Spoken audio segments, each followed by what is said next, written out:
السلام علیکم دوستو، 1967 کے اندر بلجیم میں ایک تجارتی کمپلیکس کے اندر آگ لگ گئی جس میں 300 لوگ جاں بحق ہو گئے۔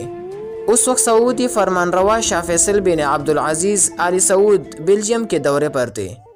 اس حادثے سے آپ بہت متاثر ہوئے۔ آپ نے وہیں پر $1 ملین امریکی امداد کا اعلان کر دیا، جس سے بلجیم کا شاہ طوطوان اول بہت متاثر ہوا، کیونکہ شاہ فیصل کے علاوہ یورالے کسی ملک نے تعاون کے لیے ہاتھ نہیں بڑھایا تھا۔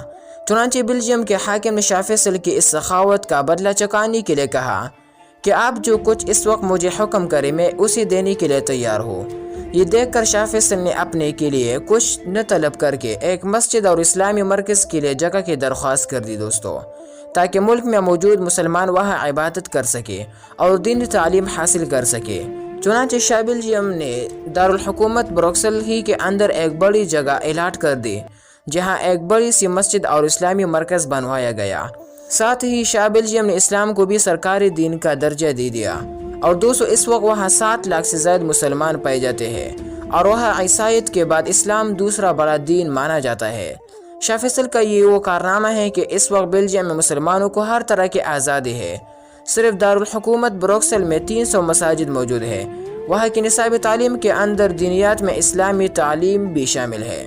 بتایا جاتا ہے کہ صرف اسلامی مدرسوں کی تعداد 800 کے لگ بھگ ہے، جو حکومتی کنٹرول میں چلتے ہیں۔ مساجد کے اماموں کو حکومت تنخواہ دیتی ہے۔ سرکاری چھٹیوں میں عید الفطر اور عید الاضحیٰ کے دن بھی شامل ہے۔ اللہ سبحانہ وتعالی شاہ فیصل بن عبدالعزیز آل سعود کے قبر پر اپنی رحمتوں کا نزول فرمائے۔